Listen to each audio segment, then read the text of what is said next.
नमस्कार, जोहार। नई दिशाएं में मैं कीर्ति चौहान आपका स्वागत करती हूँ।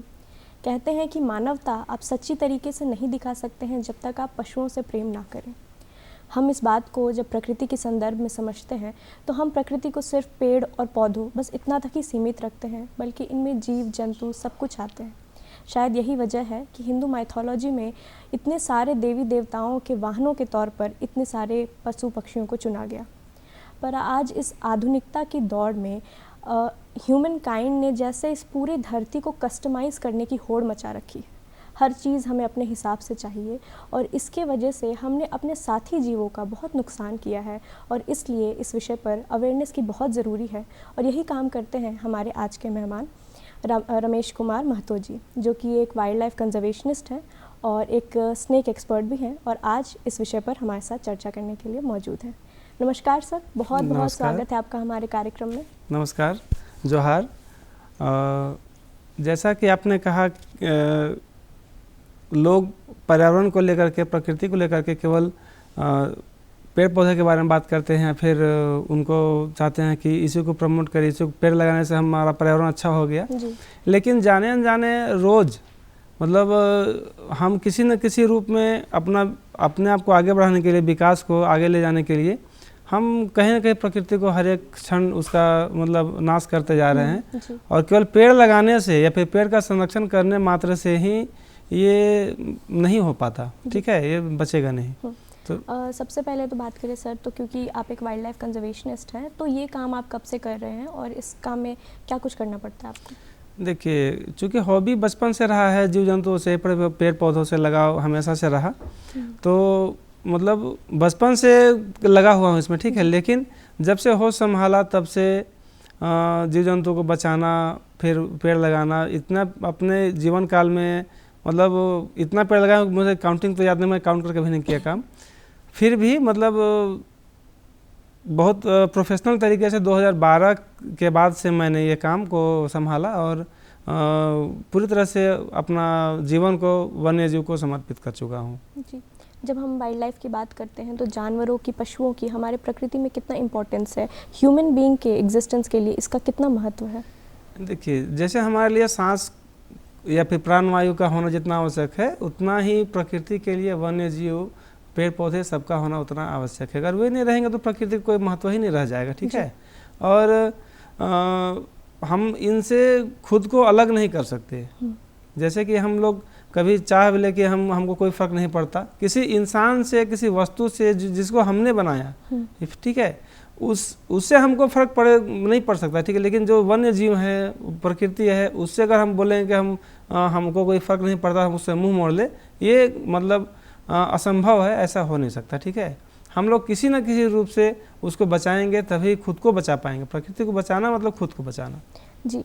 जब हम प्रकृति को बचाने की बात करते हैं तो पेड़ पौधों को लगाना बहुत ही ज़्यादा ज़रूरी है, और उसके लिए आपका एक कैंपेन चला था, सेल्फी विद अ ट्री। क्योंकि अगर जब भी हम बोलते हैं कि प्लांटेशन करना है तो इसका मतलब हम समझते हैं कि एक प्लांट लगा दिया और उतने में हमारा काम ख़त्म हो गया। उसको फिर उसकी देखभाल करना भी उतना ही ज़रूरी है। और आपका ये कॉन्सेप्ट था कि अगर आप एक पेड़ के साथ सेल्फी ले रहे हैं जो आपने ही उगाया है, इसका मतलब आपने उतने ड्यूरेशन तक उसका देखभाल किया। तो उस कैंपेन के बारे में जानना चाहेंगे। देखिए, मुझे बहुत बुरा लगता है आज भी, और पहले से मेरे मन में ये था कि लोग पेड़ लगाते हैं और 10 लोग उसको पकड़ के पानी डालेंगे, फोटो लेकर के सोशल मीडिया में पोस्ट करते हैं, अखबार में छपवाएंगे, ये सब देख के फिर उसके बाद अगले दिन उस पौधा का क्या होगा कोई केयर नहीं करता, कोई फ़र्क नहीं पड़ता। बहुत बार अखबार में भी आता है कि आज इतना पेड़ लगाया गया, कल पूरा ख़त्म हो गया, चोरी हो गया, जानवर चढ़ गए, ठीक है।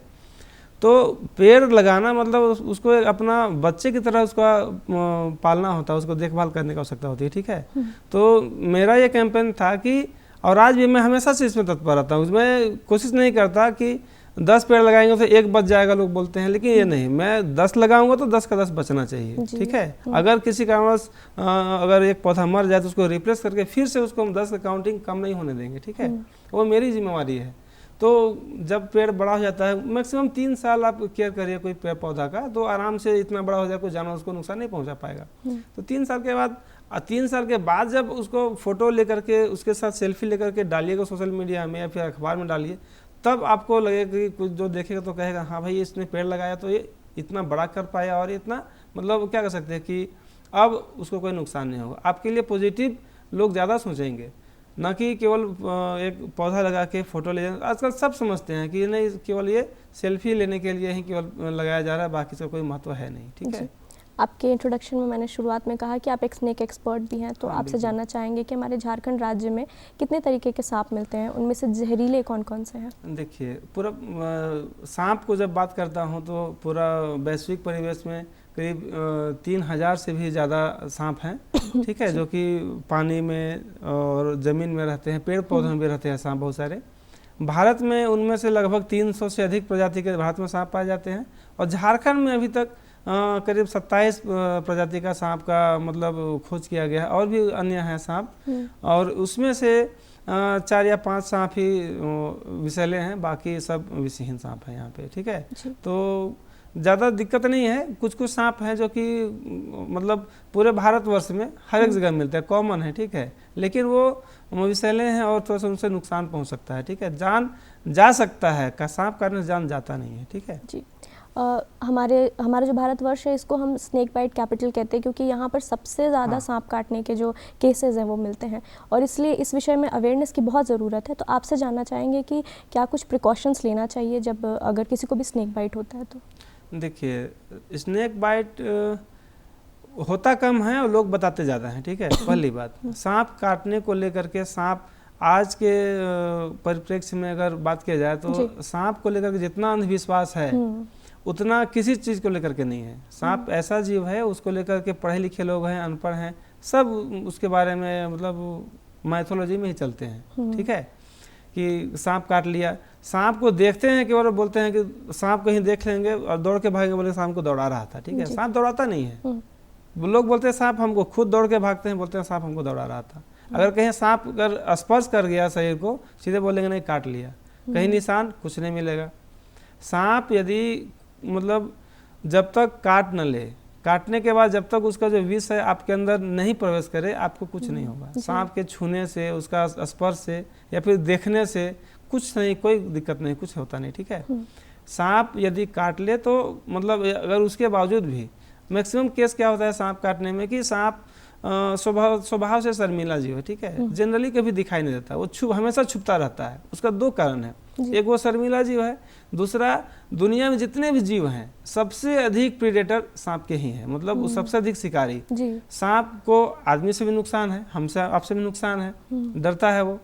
कोई भी कुत्ता है, बिल्ली है, नेवला है, कोई भी जानवर है, उसे डर है सांप को। ठीक है, या फिर कोई भी चिड़िया है, मैक्सिमम चिड़िया है जो कि सांप खाते हैं, कुछ को छोड़ करके मैक्सिमम चिड़िया सांप खाते हैं।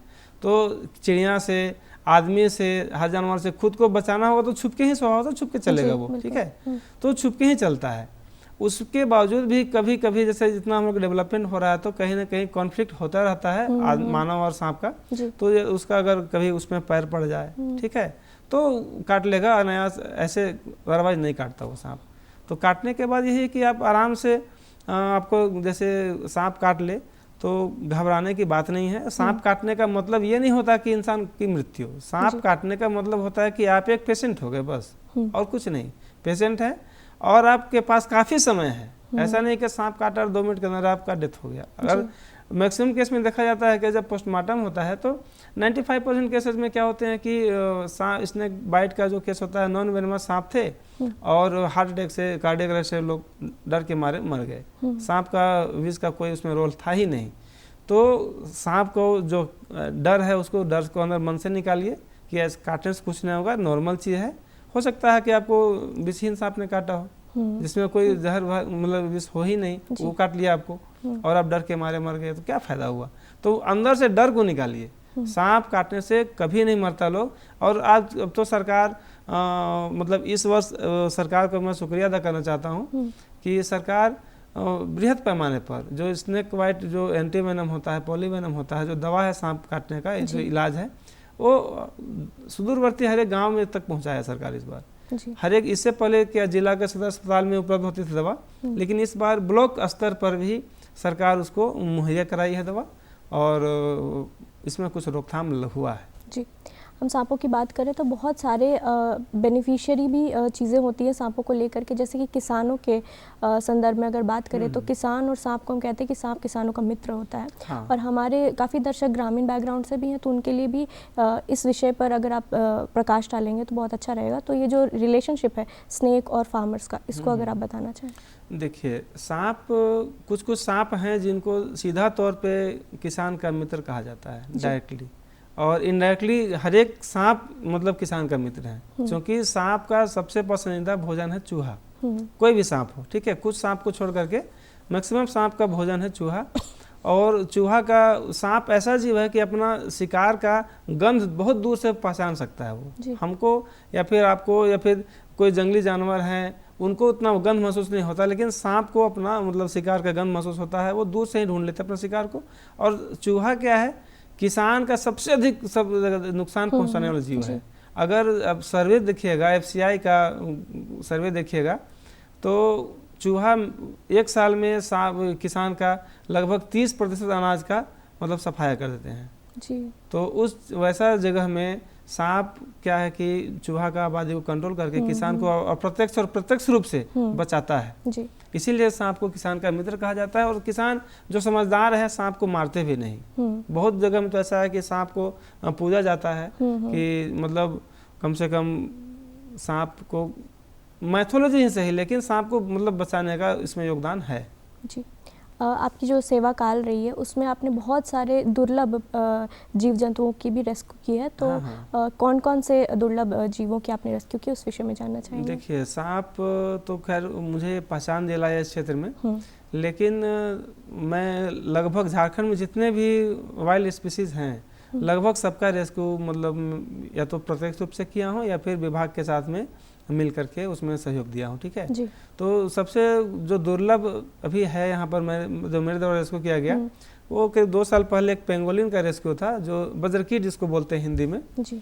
और दुनिया में सबसे अधिक मतलब पोचिंग होने, तस्करी होने वाला जीव है और बहुत शर्मीला है। मैमल्स है, छोटा आकार का होता है, 3 या 4 फीट का रहता है, जैसे नेवला से थोड़ा सा बड़ा, ठीक है, उसी का मतलब तरह दिखता है उसका स्केल, और उसका मांस को लेकर के लोग उसका शिकार करते हैं, तस्करी करते हैं। तो ये हम लोग को मिला था रांची के ही, मैं उसका जगह का नाम नहीं ले सकता। हमारा प्रोटोकॉल भी है कि मतलब लोग को अगर पता चल जाए कि वहाँ पे ऐसा जीव रहता है तो लोग उसको वाच करते फिर शिकार करते हैं, ठीक है। तो पेंगुलिन का शिकार मैंने रेस्क्यू किया। स्ट्राइप्ड हाइना जो है, धारीदार हाइना, जो भारत में विलुप्त के कगार में है, तो उसका भी रेस्क्यू मतलब किया। मतलब उसका मैंने 3 रेस्क्यू किया है। एक तो हाइना को बचा नहीं पाया, किसान लोग उसको मतलब डर की वजह से मार दिए थे। बाकी 2 हाइना भी अच्छे से मतलब प्रवास कर रहे जंगल में। और आपका माउंटेन लिजार्ड है। सांप की कुछ ऐसे प्रजाति हैं जो केवल झारखंड में बहुतायत मिलते हैं, अदर स्टेट में बहुत कम मिलते हैं, ठीक है। और उनमें से भी जैसे एक सांप रसस कुकरी है जिसको मैंने मतलब रेस्क्यू किया था यहाँ पर गुमला जिला से, ठीक है। और वो झारखंड में अब तक नोटिफाइड भी नहीं है कि आज तक डिपार्टमेंट के नज़र में वो सांप है ही नहीं, लेकिन मुझे वो मिला और मैंने एक जर्नल भी डाला है, बहुत जल्द वो उसमें प्रकाशित भी हो जाएगा जी। क्या कुछ चैलेंजेस देखने के लिए मिलता है आपको इस पूरे काम में? देखिए, चैलेंजेस बहुत सारे चैलेंजेस हैं। सबसे बड़ा समस्या है कि लोग समझ नहीं पाते। सबसे आबादी इतना है कि जरा सा कहीं हाथी का सूचना मिल जाए, केवल अफवाह भी हो जाए तो लोग भीड़ इकट्ठा हो जाता है उसको देखने के लिए। अगर सच में हाथी किसी गांव में चला है या कोई जीव दिख जाए कि या कि कोई गली मोहल्ले में सांप आ जाए तो लोग इतना भीड़ लगा देते हैं कि उसको रेस्क्यू करने में बहुत जगह पे प्रशासन का मदद भी लेना पड़ता है। और लोगों को विभाग के लोग समझा नहीं पाते। मतलब अगर कहीं खुला में तेंदुआ भी मुश्किल से 6 महीना पहले का बात है, बोकारो जिला में तेनू घाट डैम के नीचे एक तेंदुआ आ गया था सामने से सवेरे सवेरे। अब लोग इतना जमा हो गए कि वो डर के मारे पेड़ में चढ़ गया। विभाग आया, सारे प्रशासनिक महकमा वहाँ पे पहुँच गए, लेकिन लोगों को नहीं समझा पाए। लास्ट में हार मान के उनको वहाँ पे डेरा करना पड़ा और शाम को जब अंधेरा हुआ तब जाकर के वो तेंदुआ जंगल की ओर गया।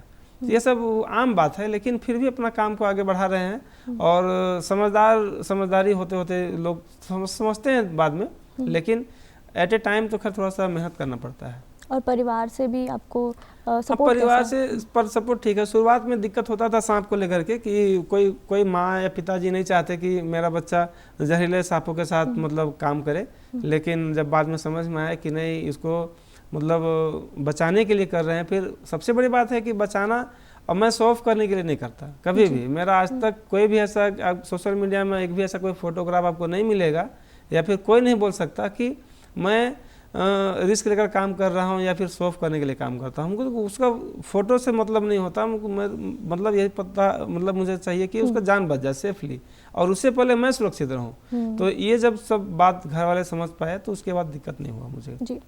वन्य जीव जंतुओं के संरक्षण के लिए आपने एक संस्थान को भी इस्टेब्लिश किया जिसका नाम है वाइल्ड लाइफ कंजर्वेशन सोसाइटी। हाँ। वो कब बना और वो कैसे काम करती है? देखिए, वाइल्ड लाइफ कंजर्वेशन सोसाइटी 2020 में मतलब मैंने इसका स्थापना किया, और अभी तक ज़्यादा उसमें काम नहीं कर पाए क्योंकि इंडिविजुअल समय नहीं दे पाता उसमें ज़्यादा।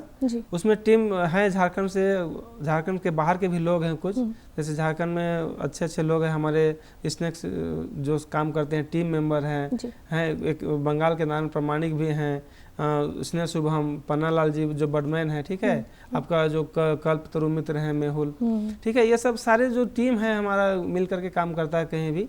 और मतलब ये सब क्या है कि काम, हमारा संस्था का मुख्य काम है अवेयरनेस करना, ठीक है, कि लोगों को अवेयर करें। और इसको लेकर के हम लोग कैंपेन करते हैं बहुत जंगल एरिया में, रूरल एरिया में, बहुत देहात क्षेत्र में, ताकि लोगों को जागरूकता मिले और पेड़ पौधों के साथ में एक वन्य जीव को भी बचाना मतलब कितना आवश्यक है इसके बारे में जान पाए। क्योंकि एक पेड़ अपने आप में पेड़ नहीं, केवल वो पेड़ के अपने आप में एक पारितंत्र होता है। जैसे हमारे गांव समाज है ना, तो एक पेड़ के लिए आपको जान के आश्चर्य होगा कि सांप के कुछ ऐसे प्रजाति हैं झारखंड में मिलते हैं जो कि पेड़ में ही जन्म लेते हैं और अपना जीवन काल का 14 से 15 साल पेड़ में बिता के पेड़ में ही मर जाते हैं। वो जमीन में उतरते भी नहीं। तो आप समझ सकते हैं कि उसके लिए पेड़ का क्या इंपॉर्टेंस होगा, ठीक है। तो पेड़ काटना, केवल पेड़ काटना नहीं होता, पेड़ के साथ साथ आप बहुत सारे जीव का भी हत्या कर रहे हैं। इसीलिए पेड़ काटने के बारे में सोचना ही नहीं चाहिए कि दूसरा पेड़ बड़ा होने में, जैसे पेड़ काटने का मतलब क्या है कि जैसे किसी परिवार से उसका जो मुखिया है, गार्जियन है, जो कमा के खिलाने वाला है, उसका हत्या हो जा रहा है, तो बाकी परिवार क्या करेगा, उसको बैकफुट में चला जाएगा ना। तो वही कहानी है पेड़ के साथ। वाइल्ड लाइफ कंजर्वेशन के लिए आपके बहुत सारे अवेयरनेस कैंपेन्स भी चलते हैं और ट्रेनिंग सेशंस भी चलते हैं, तो उन विषयों में जानना चाहेंगे। देखिए, वाइल्ड लाइफ कैंपेन जो हमारा है बहुत सारा रूरल एरिया में है, या फिर एजुकेशनल संस्थान जितने हैं, स्कूल हैं, कॉलेजेस हैं, या फिर कोई भी इंडिविजुअल अगर कोई अपना ग्रुप में चाहे कि मैं उनको अवेयर करूं, या फिर ट्रेनिंग सेशन होता है, दो तरह का होता है मेरा। एक होता है अवेयरनेस प्रोग्राम, एक होता है वर्कशॉप। वर्कशॉप में होता है कि ट्रेनिंग सेशन होता है मेरा, जिसमें 2 से 3 दिन का समय लगता है करीब, और उसमें जैसे ग्रुप में जितने ही मेंबर होते हैं 10 हो, 20 हो, या 100 से भी ज़्यादा रहते हैं कभी कभी, और उनको मैं ट्रेनिंग देता हूँ। कभी कभी 1 दिन, कभी कभी 2-3 दिन चलता है, और उसमें कैसे सांप को पकड़ा जाए, उसको कैसे फिर से उसको पुनर्वास के लिए जंगल में छोड़ा जाए, और मतलब खुद जो भी करें खुद को बचाते हुए, क्योंकि अगर आप नहीं रहेंगे तो उसको नहीं कुछ कर पाएंगे। दूसरा होता है अवेयरनेस प्रोग्राम। तो अवेयरनेस प्रोग्राम सबके लिए है, मतलब हर एक कॉमन मैन से लेकर के जो डिपार्टमेंट के हैं, या फिर बच्चे से लेकर के बूढ़े, सबको जरूरी है अवेयरनेस। जागरूकता सबको मिलने पर क्या है कि वो आगे बढ़ाते हैं। और अवेयरनेस के लिए मैं चुनता हूँ सबसे स्कूल हैं, कॉलेजेस हैं, जो कि स्कूल में क्या होता है कि कुछ बात तो अगर उनको बताया जाए तो वो तुरंत जाकर अपना गांव में, मोहल्ला में, गार्जियन सबको बताते हैं। तो प्रचार का सबसे अच्छा माध्यम स्कूल होता है, और बच्चे एक बार सीखते हैं तो उनका जीवन पर्यंत उनको काम आता है। जी। अगर हम हमारे झारखंड राज्य की बात करें तो यहाँ पर लोगों का वनों से एक अलग रिश्ता है। तो हमारे इतने साल से अगर आप इस क्षेत्र में काम कर रहे हैं, तो आपने हमारे झारखंड के लोगों में कितनी अवेयरनेस देखी है इन जीवों के संरक्षण को लेकर के? देखिए, झारखंड का नाम ही है, मतलब नामकरण ही इसका जंगल झाड़ को लेकर के हुआ, लेकिन अवेयरनेस का बहुत कमी है। अवेयरनेस का इतना कमी है कि मान के चलिए यहाँ पे कुछ ऐसे जनजाति भी हैं जो कि पक्षियों का, जानवरों का शिकार करते हैं, ठीक है, और उन पे संवैधानिक रूप से हम और आप कुछ नहीं कर सकते, सरकार भी उनको रोक नहीं लगा सकती, ठीक है, संवैधानिक उनका अधिकार है। लेकिन उस संविधान क्या है, कानूनी रूप से उसको हम नहीं मना कर सकते, लेकिन अगर उनको जागरूक किया जाए तो वो समझते हैं कि इंसानियत मानवता भी कुछ चीज़ होता है और उसका जैसे इम्पोर्टेंस समझाया जाए तो वो समझते हैं और फिर वो अपना शिकार करने का जो तरीका है उसको मतलब सीमित, बंद तो ख़त्म तो पूरा नहीं हो पाएगा अभी, लेकिन बहुत जगह पे कम हुआ। जैसे बिरहोर हमारा जो प्रजनजाति है यहाँ पे, वो पक्षी का जितना वो शिकार करते हैं उतना शिकार, अच्छा प्रोफेशनल शिकारी भी उतना तरीका नहीं आ पाएगा जितना कि वो जन्मजात शिकारी होते हैं वो जी। ठीक है। फिर आपका संथाल में जाइए, उधर कोल्हान प्रमंडल में जाइए तो लोग जंगल में शिकार करते हैं। जंगली कैसा भी जंगली जीव है उनका जो सीजन होता है, प्रॉपर टाइम होता है एक साल में, उस समय वो कोई भी जीव मिलेगा उसको मार के खा जाते हैं।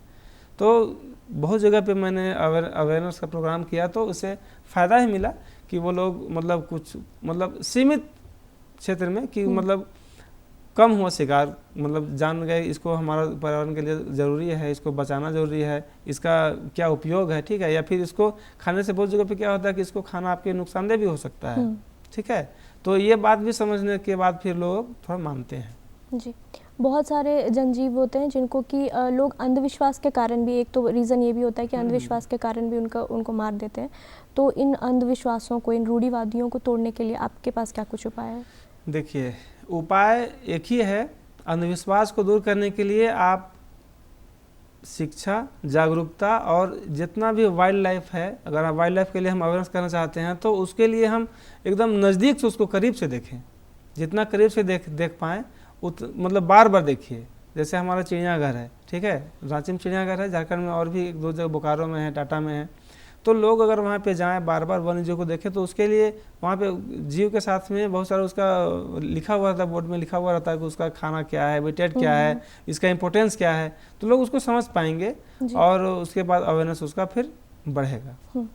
आपको इस क्षेत्र में बहुत सारे अवार्ड्स भी मिले हैं, तो उनके विषय में जानना चाहेंगे। देखिए, अवार्ड्स छोटे बड़े बहुत मिले, लेकिन इस बार मतलब वन्य जीव मतलब सप्ताह था तो उसमें हमको जुलाई महीने में मतलब मुख्यमंत्री के द्वारा, माननीय मुख्यमंत्री के द्वारा हमको वन्य जीव को बचाने के लिए उत्कृष्ट सेवा मैंने दिया है, उसके लिए मतलब अवार्ड मिला है।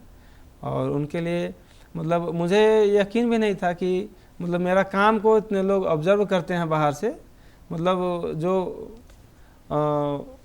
वन विभाग के जो हेड ऑफ मतलब फॉरेस्ट हैं, प्रधान मुख्य वन संरक्षक, वो सर जब मेरे बारे में पूरे मंच में बताए कि नहीं झारखंड में इतने लोग, 7 लोगों को जब एक साथ मिला तो 7 लोगों के बाद व्यक्तिगत रूप से मेरा नाम लेकर के बोले कि नहीं इन्होंने इतना सराहनीय काम किया है, सांप को बचाया, सांप से काटे हुए व्यक्ति को ही बचाए।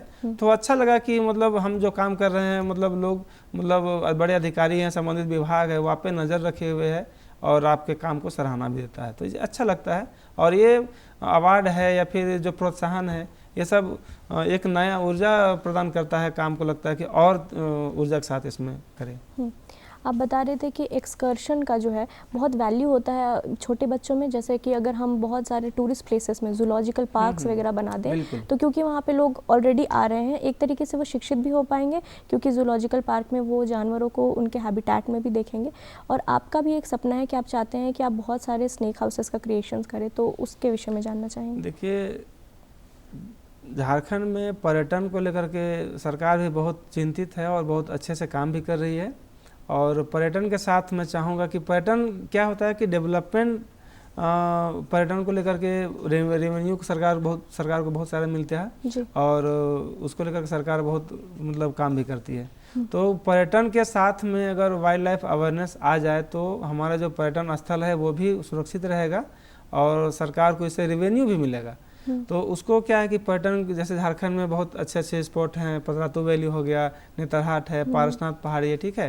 तो ये ऐसे जगह हैं जहाँ पे एक अच्छे जूलॉजिकल पार्क सीमित पैमाने में, ऐसे लेके उसको बनाने के लिए आपको बहुत जंगल काटना पड़े, छोटा छोटा जगह में मतलब इस्टेब्लिश किया जाए।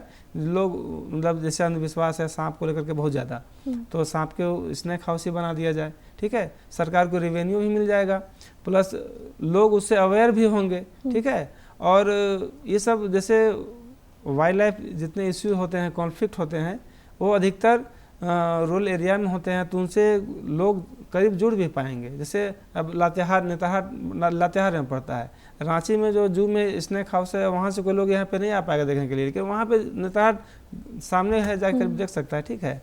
तो वैसा करने से सरकार को रेवेन्यू भी मिलेगा और मतलब लोग ज़्यादा संख्या में अवेयर भी होंगे। मेरा भी सपना है कि अगर सरकार अगर इसमें हमसे कुछ सहयोग मांग अगर चाहे तो हम इसमें अपना योगदान देने को तैयार हैं। जी, आज हमारे दर्शक जो इस कार्यक्रम को देख रहे हैं उनको आप वाइल्ड लाइफ कंजर्वेशन को लेकर के, क्योंकि आप इस विषय के एक्सपर्ट हैं और इतने सालों से इस विषय में काम कर रहे हैं, क्या कुछ कहना चाहेंगे?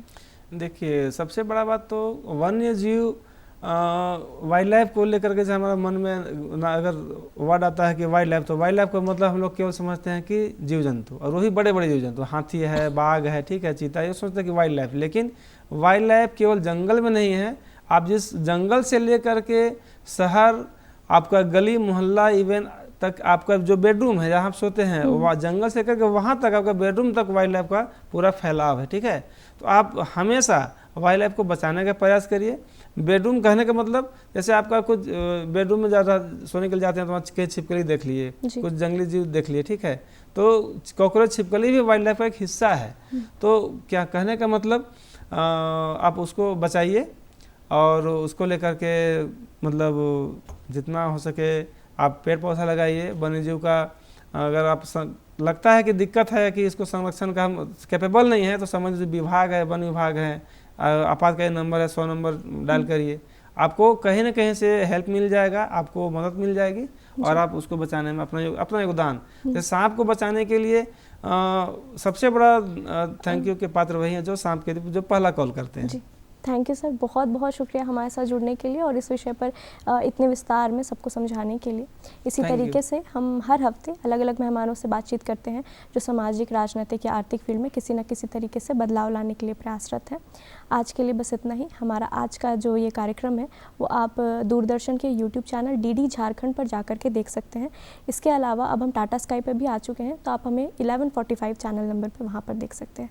मुझे दीजिए इजाज़त, मैं मिलूँगी आपको नई दिशाएं की अगली कड़ी में। तब तक के लिए जोहार।